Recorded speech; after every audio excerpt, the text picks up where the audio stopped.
Such a funny voice. All it is. Uh, all right, so welcome to Cacao Mondays. It's so lovely to have you here. Thanks for So, having me. yeah.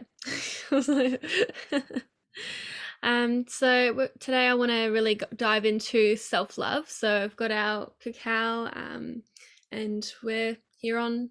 It is Monday, isn't it? Yep.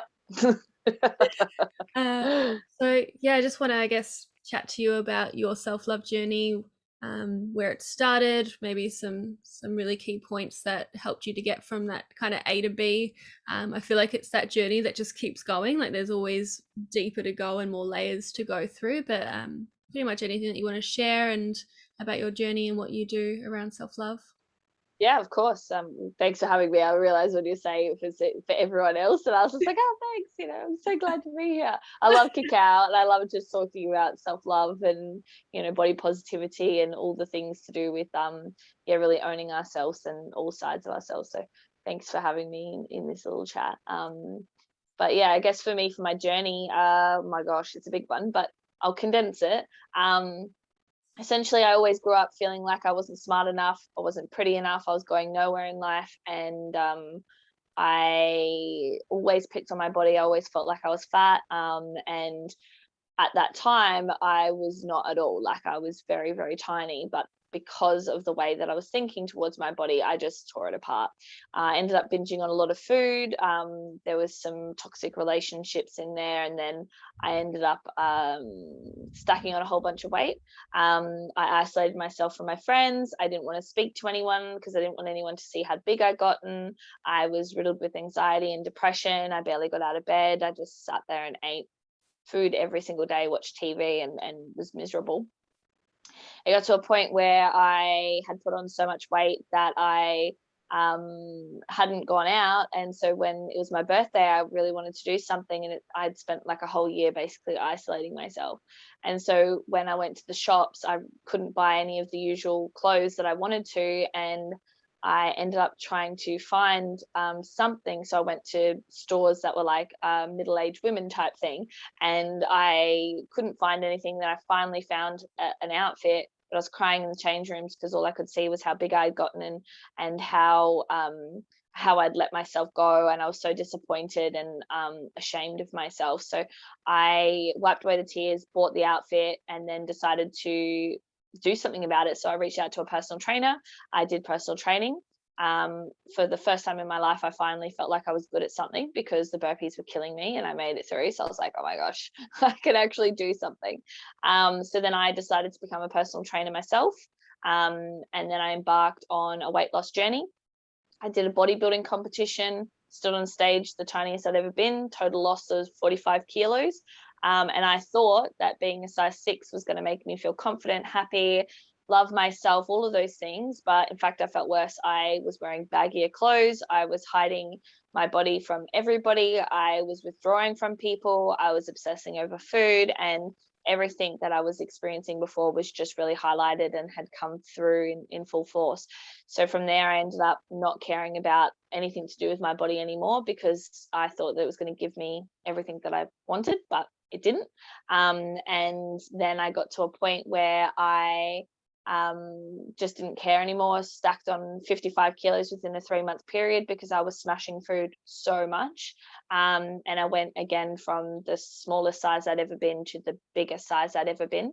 And I realized that weight loss wasn't going to change how I felt about myself. And that's when I started doing a mindset journey. I started going down that journey, and I was at a Reiki master's retreat after a little while, and I looked in the mirror and said, if hating myself got me here, what would loving myself look like? And that's when my entire life changed forever. So that's like a little quick wrap up of the journey. But yeah, that's a whole nother journey of self-love is in that too, because it's been 6 years since that point. So yeah. Wow, it's really intense. Just like, yeah, like listening to your journey, and it's quite interesting what I noticed. Another thing, because like I've mentioned, there's so much that we have in common. um Yes. when I got started on my journey, the first thing that, or one of the first things that came up for me was PTing. And so I actually started going to the gym with a friend and noticed how the exercise was giving me so much like energy, and I started to come out of this depression, anxiety phase that I was always in. Yes. And so I was like, oh, I'll be a PT. So I went down that path and became a PT, and realized that's not what I wanted to do at all. And I was like, oh, I've just done this whole course and realized I don't want this. And then from there is when I went deeper into more of the like the mindset stuff. So I went into mindset, making my way back to spirituality and all the rest. But yeah, it's funny how you just kind of take all these different turns and twists and ups and downs, and yeah, Yeah. you find that you find something that works, but it only gets you to a certain point, and then sometimes you'll either just drop back into everything that you were trying to escape initially, or you'll just drop down, you'll come back up, you'll drop down. Because a big thing for me, my thing was alcohol and partying. Mm-hmm. And drugs even at some point, but it was more like the alcohol that was for me, that was my struggle. And so it was the same thing for me. I'd get these highs and I was feeling so good, and then Yeah. it was like those momentary or temporary feeling good, and then all of a sudden I'd feel like crap again, and then I'd Yes. want to just go and drink and party to avoid feeling that crap, and then you'd come back out and you're like, oh, I've got to do something about this, and it was just this Yes. constant wave. So it's Yes. crazy journey. My gosh, yeah, it is. And I was like, wow, similarities. Yeah. It I just know, keeps coming out. yeah, it's quite fascinating. Yeah, just how much there is in common in our journeys and how I can relate to you, but then also the uniqueness, because we've all got that unique journey that we have, but when we Yes. can resonate and really connect with someone, it just, yeah, I was just like so enthralled by your story of like, wow, this is really powerful. Thank you. So Same to you. yeah, you're so welcome. So what are you doing now? So you do your business is around self-love? Yes, yeah. So I'm a self-love coach. So I help women embody self-love and access it now. There's nothing that you have to do to access it, like self-love, in terms of like it's not outside of you, it's not outside of us. Self-love is here and now. So yeah, that's what I do. I help women shed those layers that prevent them from seeing the love that already exists within. Mm. Oh, amazing. That's such a journey to go from like what it was feeling like a lot of self-hatred and putting Yes. yourself down, to just, yeah, that switch where you're like, what would loving myself do if this much hate, well, look what that's done, how powerful that was, what could love do? And Yes. that was just like you could feel the tingling and the chills in the body of like, yeah, the transformation. Oh man, it was. And I just remember looking in the mirror with just like, I literally have hit the lowest point, and that was not going to solve anything. I could have gone my entire life doing the same thing on a repeat cycle, dieting, trying to lose weight, focusing on my body, avoiding the mirror like the plague, all that sort of stuff. And I know I would have been miserable. And I'm so fucking grateful that I put on that amount of weight, because it forced me to look in the mirror and go like, I have done this to myself. And it's because of how much I'm at war with myself. So if I end this war and I decide to actually build a relationship with myself, what would change? And I was like, oh my God, how come this is not something that's ever taught?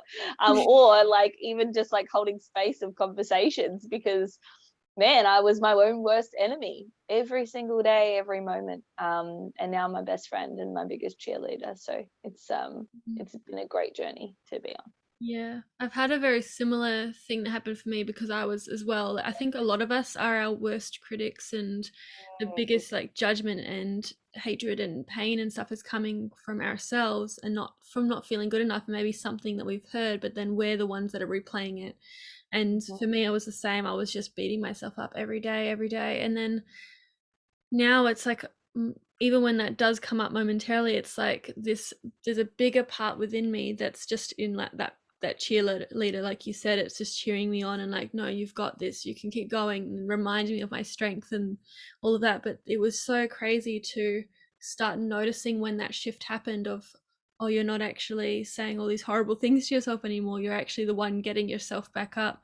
Because there was just some real dark times where I just, like you, I was isolating myself and trying to hide away. And yeah, now I'm like that cheerleader. And yeah, it's not that we don't still go through tough times or challenges, or Mhm. there's a thought and then you're like, well, actually, hang on a minute, no, that's not me.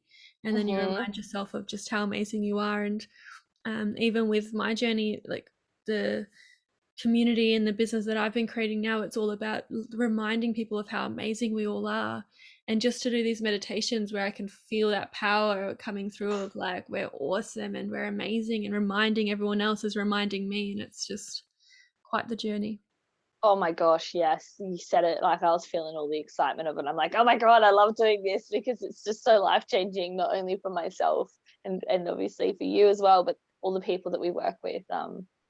We get to share so much goodness and help people see their greatness. Mm. We can pick on our shadows and we can hold shame around our shadows, but as soon as we see our greatness and we see the love in the shadows and have the love for the shadows, we set ourselves free. Yeah. And I mean, we deserve that. And seeing like the transformation like before your eyes, because when you're doing it yourself, you're like, you'll reflect and be like, oh my god, I've come so far, but can anyone else see it, kind of thing. But now that I'm working with people, I'm actually seeing them transform, and it's Oh just my gosh. mind blowing. Like, it's so surreal just how much people are able to show up for themselves in those safe containers and giving them the tools. It's just like, oh my gosh, like it's all them, Yes. like they're doing the work. It's just we're supporting and guiding them, but it's like just to see it, it's Yes. like, whoa. It's like so beautiful. Oh my gosh, I'm getting chills just thinking about how amazing it is just to witness people in their journey. Like, I feel so blessed. Because it really does, this work changes in so many ways, so many people's lives. And like it is true change. It's things that just completely change, not just a little time, for like ever. And Mm. it's a blessing to be a part and to be a witness in people rising. So yeah, love it. It's like I feel so lit up right now. Like, oh yes. uh, do you have a little practice that you feel to share just to help people to start tapping into that self-love that's within? Oh, so I do. I know we spoke about this before. I do have lots of tools. I know for me, the thing that's really worked the most for women is really kind of like one, accessing their breath and doing like breath work, because we're both breath work practitioners. And I found the breath is just such a great way to reconnect to self in the moment. But to access the self love, you can integrate that into your breath or meditation or anything you do. But really, what I found that evoked the love is by picturing your inner child, seeing your inner child, getting that in your mind's eye of your inner child, and seeing the love you naturally have for them, because it's there straight away. Like, as soon as we have that image of our inner child, regardless of what stage they're at, if they're feeling scared or they're frightened or they feel really bubbly and fun and playful, but as soon as you get that relationship with your inner child out, you just see your younger you with so much love that you're like, oh my gosh, like, you know, I have that love within me because I love my inner child so naturally. If I think about my 5-year-old self, I'm like, oh my God, I'm so excited. Like, I'd love to play with you. Like, you're so cute. And I just have so much love for her. And I found, like, as soon as I connected to my inner child and the amount of love that I felt for her, I realized that, hey, hang on a second, I have that love naturally for myself, for my younger me, even when I didn't at that time feel that love.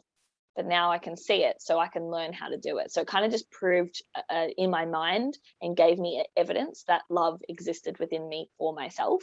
So even just picturing a version of you in the past that you can just look at and just feel that love, usually in a child, is just evokes so much love. It'll just bring you into that state of like connection within yourself.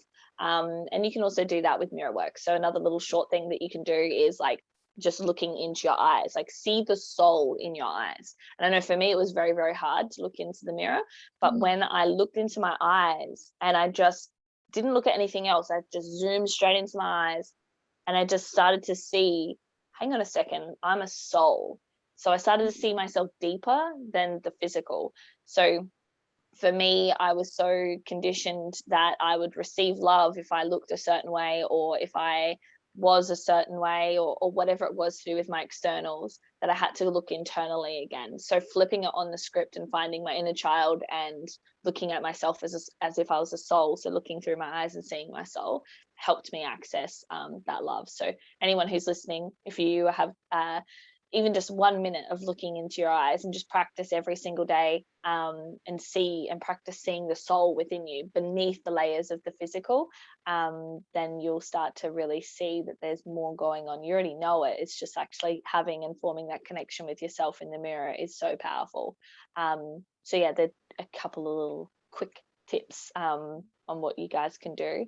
And I mean, there's so many tools that we have, but that's what comes to my mind straight away.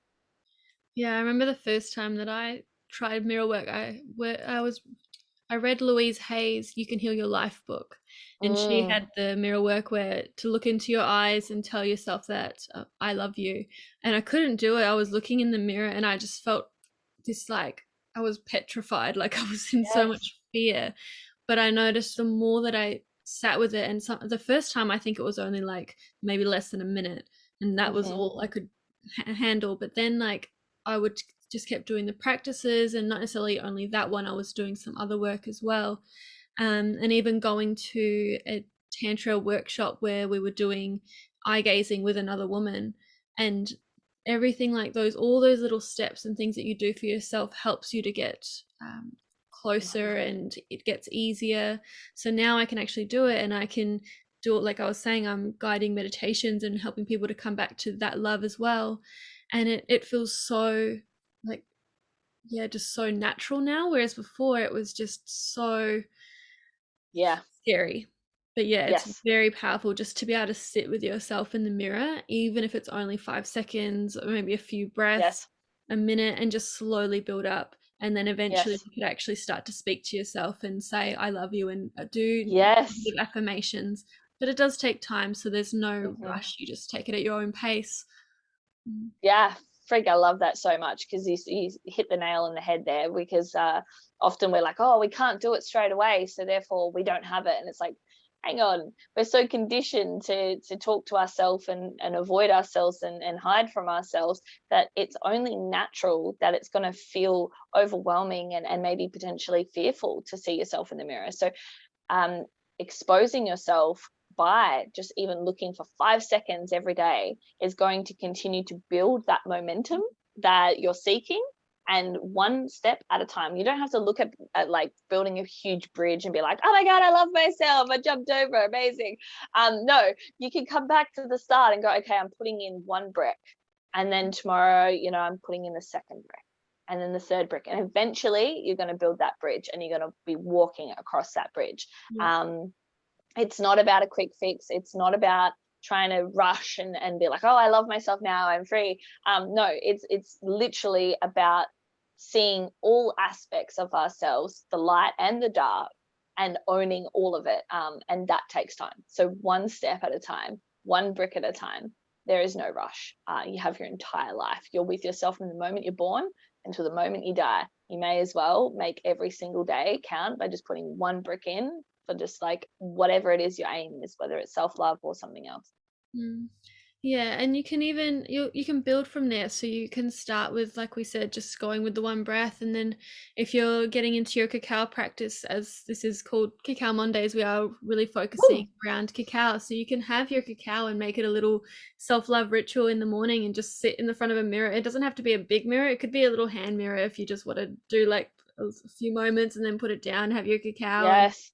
bring it back up, and just kind of play with it and start to see it as play rather than a chore Yes. or a thing I have to do, or like this fearful thing. Because if we start to bring in that word play, and we start to realize we're tapping into that inner child that we just mentioned, and we're allowing ourselves to just play and try something different, something that you wouldn't usually do, and just see how it feels.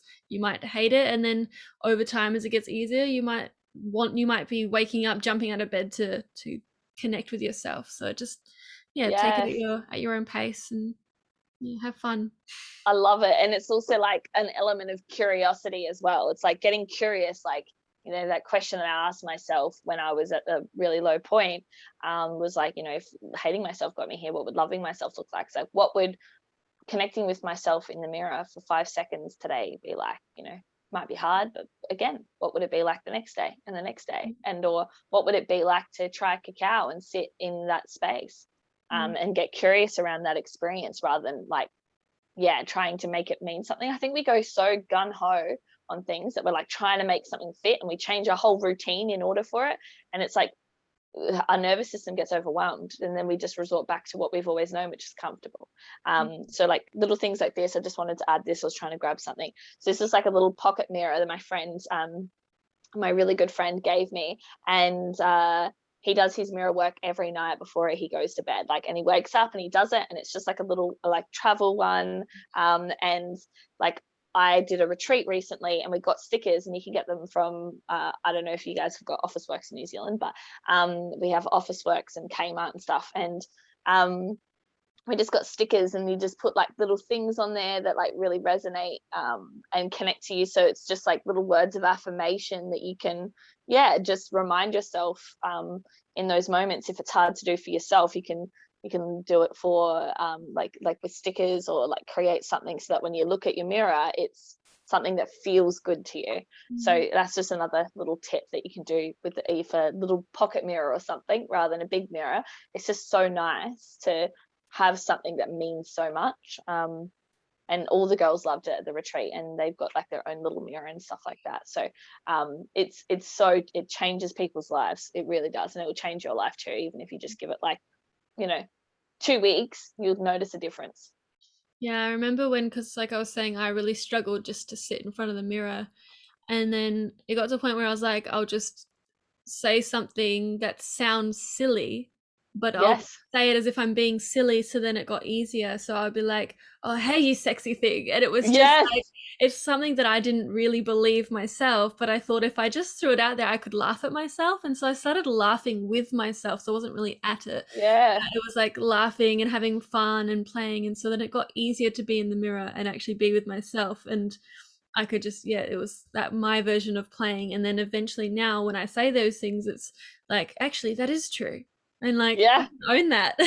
Yes. Oh, that's so cool. I love that so much. I love what you just said. It's amazing. And I think it's such a good reminder to be playful, because like we don't see ourselves usually in our, like when we look in the mirror, you're like, oh, like maybe you just got out of bed, or you're like toothpaste or something does up, whatever, and we often look at our mirror and we're already pre-predicting that we're going to look a certain way. So our face is going to represent what we're anticipating, which is looking a certain way, of like, I look ugly, or I look disgusting today, or like I'm so horrible, whatever. And then your face is already looking like that, so of course it's going to reflect that. But we don't often go in the mirror and laugh when we're by ourselves, or we don't often like look in the mirror and be like, hey, we'll put our sex eyes on, or like give us like a little seductive look or anything like that. So we're only seeing one side of our face and our expression based on how we always interact with the mirror. Whereas like what you said, you're playing with yourself in the mirror and you're just like having a great time. So you started seeing different expressions to yourself and different sides of yourself. And sometimes we're just so caught up in our narrative in our head that we're looking in the mirror and all we're seeing back is that narrative playing out again and again and again. But if you break your state by playing with yourself and laughing, you get to see light come through you. Like, I know that if I am not concentrating and I'm just like I'm literally zombie, I'm going to look like a zombie. But if I'm full of life and joy and happy, like my whole body and expression represents that, and it lights me up. And photos just light me up every time I see them, because I can see how much like energy I was like feeling in that moment, because it transcends through the photo. Whereas if we're like, oh, I hate photos, which is something I used to do, there's old photos of me and I'm just like don't fucking take a photo of me. Yeah. And like it's just, and even I had like a jumper over my head because my friend wouldn't stop taking photos of me. And I would just get so negative about them that in the photo, there's a whole negative energy that's coming across. So of course I'd hate the photos, because all I'm looking at is this energy of negativity that I've just embodied because I hated myself so much. Whereas if you play with yourself, you get to see more sides of your expression, which is always beautiful. Yeah. So thought I'd share that little piece because it's so important. Definitely resonate with all of that. I was the same. I hated photos, and I I hated my smile as well. Like I didn't want to smile. Like I thought it was ugly. I thought it looked horrible, and it was, yeah, I just would get caught, at those moments where you don't have Yes. like the perfect face on, and so I just Mm-hmm. hated all of it. And I noticed as well when I'd look in the mirror, because there was already that projection of self-hatred and ugliness and all of that. Mm-hmm. Mm-hmm. That's what I saw. Whereas when I started doing this work, it started shifting, and even like the puffiness under my eyes, it doesn't get as like bad anymore, or it doesn't even bother me. Like if it's there, it's there. Like it's just like that loving myself no matter what. But I notice even in photos, like I actually in like, oh look how good I look in that photo now, whereas before I just Yes. hated all of them. And I just posted a new photo on Facebook as my cover photo, and it's got this huge smile, and I'm like, this is one of my favorite photos, and I would never have posted a photo like that. I would have like, oh, I hate that. So just to be able to post that and love it is such a shift for me of like, wow, this stuff works. Oh, it does. It does. It's like if we can create, we're born a blank canvas for starters, and if we can create such a deep, dark, self-hatred relationship with ourselves, we can 100% create the polar opposite with ourselves as well, because it's both are possible and nothing is wrong or bad. It's just our experience within ourselves. So yeah, we were born a blank canvas. It's just simple as that. Mm. Yeah, I love that question that you asked yourself. Like that's probably one of my biggest takeaways from today is, if this is what hating created, what is loving myself going to create? And so I just invite everyone to Yes. ask themselves that, even if you are loving yourself, can you love yourself deeper, and what would that create for you? Like that's just, yeah, a question that's like really prominent in my head now of like, wow, that's just really powerful. um Yeah. yeah, but thank you. So we'll Thank wrap you. up here, but if there's anything else you'd like to share before we jump off. No, no, nothing I'd like to share. I've had a great time with Cacao Mondays with you. Thanks for having me, and all those listening. I'd love to hear what you guys took away from today as well. So, social media, you can always find me Mhm, through all the means. I'm sure I'll be somewhere out mhm. there. But I'll yeah, let tag me know. you as well. So yeah, everyone who's watching, I invite you to comment below and just, yeah, share your biggest takeaway. Yes, Subscribe to stay in the loop about upcoming chats and practices that we share on the show. And yeah, I'll pop Crystal's info in. I don't even think I actually introduced you or not. Crystal. it's okay. Hi. But yeah, I'll pop all your stuff in the description below so people can find you. Yeah, Mm. sounds good. I'd just love to hear what people take away, and also I'd love to hear the response to that question as well, because it was a powerful, life-changing question for me, and it's always been something that I ask my clients and go through with it. So, yeah, love it. Thank you so much for having me, and I hope you have a beautiful day, everyone who's listening. Yes, thank you. See you next time. Bye.